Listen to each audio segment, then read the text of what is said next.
Yakni Leit Jngoh Kynsan daga Fatafat online shopping store.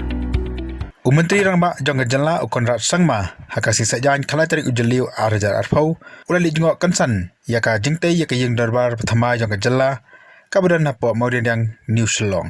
Laban kedua hangni baya ka Jingtei Jongga Iingdorbar ka Thawain dasdang hakasnam ajak kendai bat lakhmi nanti ban pendat no yaka hapo arsnem.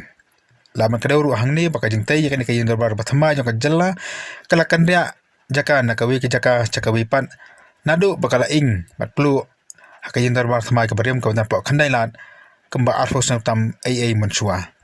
Ningkong la thmu bantai yaka Iingdorbar hapo maudang hari kata pat dapat kendria sepo nyumer opar selong bantai yaka Iingdorbar hakaba Menteri Rangba akata kapor ba jadi rembai ulapli humanorem handai hakata ka jakaru kamcam la orlong.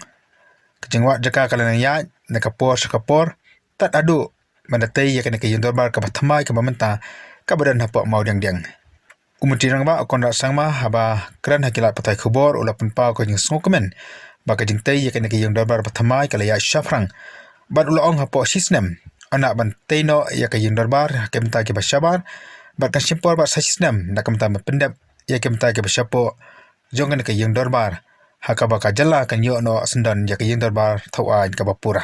We just came to visit the new assembly building, and the progress is going on very well. And at least the civil construction work, we expect that in the next 12 months it should be completed, and then the interior work will take another maybe 12 months maximum.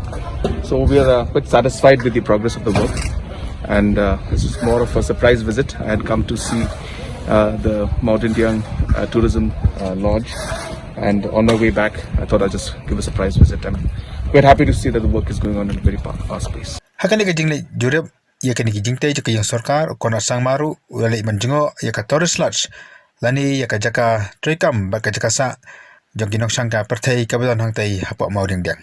Hakani ka jingle lasenran yo Konrad daki officer jongga sarkar Jylla. Yakani ka tourist lodge lani ka jaka sa jongginong sangka pertai la pliru sendan hakani ka sengi hakani ka jingle Jngoh Menteri Rangba yaka tai ka jaka. Menteri Rangba ulia thu ba ki jaka sa ke bukom kini kinyarap sibun nakam ta kinangwan Jngoh pertai haka balasna itan bahaya ka nalur ke jaka sa jong kinangwan sakai pertai kadon ru ke jengki yang ke balasna de kinar bagi ding ke balasna itan bah haka wa ki pai ba kila manyai kai manyui iki sadong songkon jong kamau ding wa kamjuru yaki dingse ke itan bah ki badan haka tiga than. Yeah, this is the new log houses that we have inaugurated in Mount Indian.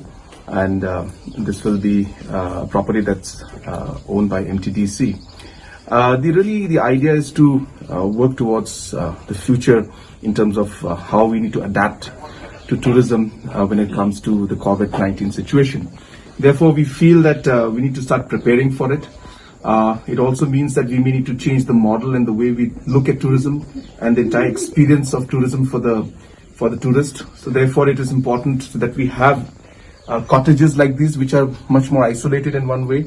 At the same time, we need to ensure that infrastructure comes up, the standard of infrastructure goes up, so the experience for the tourist is better.